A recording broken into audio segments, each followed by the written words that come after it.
سلام رفقا، چطورین؟ محمد نادری هستم. خیلی خوش اومدید به این ویدیو. بریم بیایم.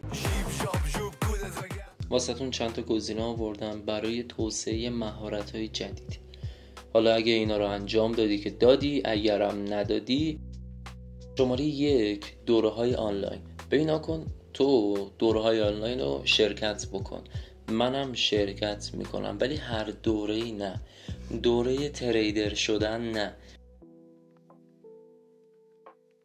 دوره نمیدونم افزایش فالوور نه، اینجور دوره ها نه. به مثال من کارم عکاسیه دیگه، عکاسی فضایی باز و مدلینگ رو انجام میدم. مگه بخوام یه دوره شرکت بکنم، چیزی که دوست دارم میرم سمتش، عکاسی مثلا طبیعت انجام بده، پشیمون نمیشی. من دیروز داشتم با مادرم صحبت میکردم، یه حرف باحالی بهم زد. گفتش ببین نترس وقتی یه کاریو میخوای انجام بدی. گفتم واسه چی؟ گفتش به خاطر اینکه اصلا تجربه میشه. اوکی، تو باید ریسک بکنی. ریسک مساوی از با ریچ، یعنی ریسک بکن تا پولدار بشی. حالا البته من اینو زیاد نمیپذیرم، من خودم میگم دیسیپلین مساوی است با ریچ. ببین دوره‌های آنلاین خیلی خوبه، شرکت بکن، ولی هر دوره یا نه. ببین واسه بار چندمه دارم بهت میگم. این چیزایی هم که راستی دارم بهت میگم حتما بنویس، چون واقعا چیزایی هستن که خیلی به دردت میخورن، خیلی به کارت میان. یه جا بنویس، جلوی چشمت باشه، جزء از هدفات باشه. اوکی، که انجامشون میخوای بدی، که انجام بدی، نزن زیرش. شماره 2، خیلی از ماها، یعنی 90% جامعه کتاب نمیخونن. اوکی، کتاب درسی نه، کتابی که واسه دانشگاهست نه. کتابی بخون که به تو دانش یاد بده. کتاب درسی به دانش یاد میده، ولی اون واسه کار آیندته. سمینار، برو داخل سمینار شرکت بکن، ولی سمینار هر کسی هم نری که فقط دوپامین به تزریق کنه. این سمینارها دیدی که یه نفر میکروفون میدن دستش، میگه من فلج بودم تا یه ماه پیش، انقدر درخواستم تا سالم بشم، سالم شدم. این سمیناری چرت و پرت شرکت نکن. سمیناری شرکت بکن که به تو یاد بده فروشو. سمیناری شرکت بکن که به تو یاد بده اون کاریو که علاقه داری و بهت یاد بده. من همیشه میگم وقتی تو نیچ روی یه چیزی، یعنی تمرکز داری روی یه کاری، بیشتر موفق میشی تا این شاخه به اون شاخه بپری. پس تک تک کارهایی که تک تک کتابا، تک تک سمینارا، کارهایی که میخوای انجام بدی و به کارت مرتبط و ربط بده، ارتباط داشته باشه. فریبرز رفیعی یه یوتیوبر قبلا بود که رفته بود آلمان. من 4-5 سال پیش این حدودا دنبالش میکردم. اون باشگاه بدنسازی فیتنس رو کرده بود چیزی که به کارش وصلش میکنه. خوش‌اندام شده بود، کت و شلوار میپوشید، میرفت سر کار، ماشین میفروخت. هر باری که ماشین میفروخت موفق. هر کاری که میخوای تو زندگیت انجام بدی، به کار خودت ربطش بده. یه چیزیه که واقعا خیلی به کارمون میاد. ببین نکن، تعیین کردن اهداف مشخص یعنی چی؟ من محمد در آینده 10 سال دیگه قراره تو چه جایگاهی باشم بین مردم؟ تو قراره چه جایگاهی داشته باشی بین مردم 10 سال آینده، 5 سال آینده؟ اوکی؟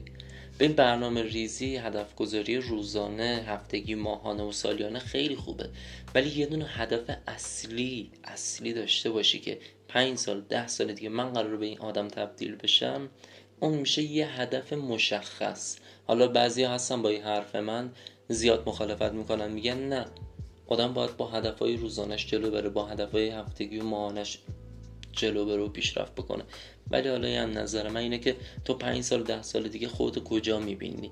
خب اوکی، تو میخوای بشی یه دونه یوتیوبر موفق، میخوای بشی یه دونه عکاس موفق، به خودم دارم اینا رو میگم، میخوای بشی یه دونه میلیونر موفق، چیکار میخوای بشی؟ کارتو پیدا بکن، هدفتو بذار، خیلی ازش دوری، خیلی ازش فاصله داری، اون هدفهای روزانه، هفتگی و ماهانت و سالانت رو به اون مرتبط باشه، به اون وصل کن. تموم شد رفت. یادگیری از دیگران خیلی خوبه، بد نیست. میگه خیلی حرف قشنگی به من زد. من پا شدم رفتم پیش بنده خدا چراغ و لامپ و چیزای الکترونیکی میفروشه، رفتم پیش این آقا، برگشتم گفتم که آره من عکاسی انجام میدم، عکاسی بی هوارم خیلی انجام میدم، دوستم دارم، خیلی که نه، هر از چنگایی، ولی دوست دارم، خیلی خوشم میاد ازش، واقعا هم عاشقشم، از ته دل دارم میگم. چون واقعا من وقتی عکاسی شروع کردم، من کلاس دوره هیچ چیزی نرفتم، دوربینه گرفتم دستم، فقط میرفتم تو خیابان، 10,000 تا اول من شات زدم، 10,000 تا عکس من گرفتم تا به نتایجی رسیدم که الان به دلم میشینه. بعد بهش گفتم که من میخوام عکاسی بی هوا انجام بدم و بذارم داخل سایتی یا جای چیزی بفروشم. اوکی، برگشت اینجوری کرد، گفتش یه کاری بهت میگم انجام بده. گفتم چی؟ گفتش اول واسه خود سابقه درست بکن، اول بشناسنت، بعد بفروش. خیلی حرفش منطقی بود. من اول به فکر فروختن بودم، بعد به فکر اسم در آوردن، ولی این جابجاش کرد. این آقا به من این کارو یاد داد. تو هم از پدرت، از مادرت، از خواهرت، از برادرت، از دوستات، از اطرافیان دقت بکن به جامعه چه کارایی میکنن، یا کسایی که یه حرفایی میزنن داخل فیلم و سریالا، اینا درس بگیر، واقعا چیز خیلی خوبیه. اون کسی که میره داخل ترید، خب $100 داره، نمیره $100 بزنه تو ترید معامله بکنه، از اون $100 $4 $5 نهایتا بهتره که $10 با $10 میره مثلا داخل ترید کار میکنه. پشه باز اومد. درسته ویدیو کوتاه بود، ولی خواستم چیزایی بهت برسونم که به کارت بیان. لطفا از این چند که بهت گفتم استفاده بکن و دستشون نده. حالا بعضی هستن استفاده میکنن، اونایی که دارن الان استفاده میکنن، یا توی که داری این کارهایی که من بهت گفتم از قبلا استفاده میکنی یا از الان داری استفاده میکنی، 100 هیچ که هیچ، 1000 هیچ از بقیه جلوتری. موفق باشی.